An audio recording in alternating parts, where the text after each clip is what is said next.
জি জি। মাগরিবের নামাজের পূর্বে 2 রাকাত নামাজ পড়া বৈধ কিনা বিস্তারিত জানালে খুশি হব।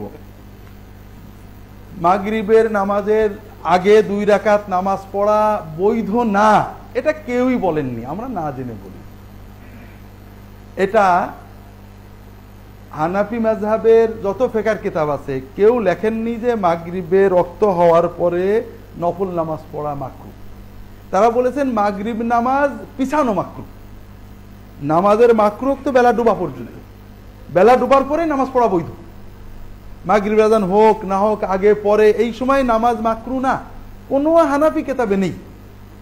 বিষয়টা হলো যে মাগরিবের নামাজ যেন পিছিয়ে না যায়, এজন্য তারা বলেছেন মাগরিবের সুন্নত পড়েন না। কিন্তু মাগরিবের নামাজের টাইম ফিক্সড আছে, অথবা এমনি পিছাচ্ছে, সময় বসে আছে, এই সময়ে নামাজ পড়লে মাকরুহ হবে, এটা হানাফি মাযহাবের কোনো গ্রন্থে নেই।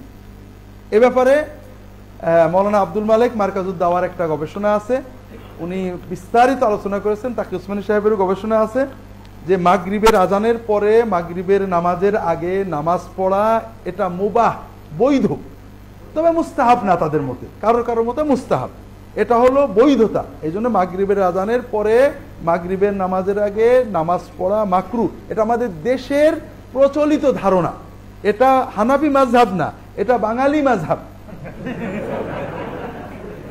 আমরা যেহেতু আজকাল এমনি মাগরিবের নামাজ আজানের 10 মিনিট পরে পড়া হয় সব জায়গায় আজকাল, আগে খুব দ্রুত পড়া হতো, কাজেই কেউ যদি এই সময় সুন্নত পড়ে সমস্যা কি?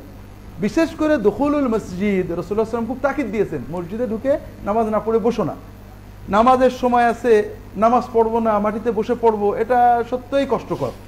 এই জন্য এই সময়ে নামাজ পড়া মাকরুহ, এটা মাযহাবের আলোকে মোটেও ঠিক কথা নয়।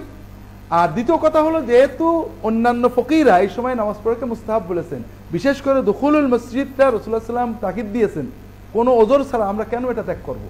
এই জন্য এই সময় নামাজ পড়া নিয়ে কেউ ঝগড়া করেন না। ঝগড়া করলে ওটা আপনার মাযহাব হবে, এটা আবু হানিফার মাযহাব হবে না, হানাফি মাযহাব হবে না, মুহাম্মদ সাল্লাল্লাহু আলাইহি ওয়াসাল্লামের মাযহাব হবে না। কাজেই আমরা এই ঝগড়াগুলো পরিহার করি। আল্লাহ তাআলা সবাইকে তৌফিক দান করুন, আমিন।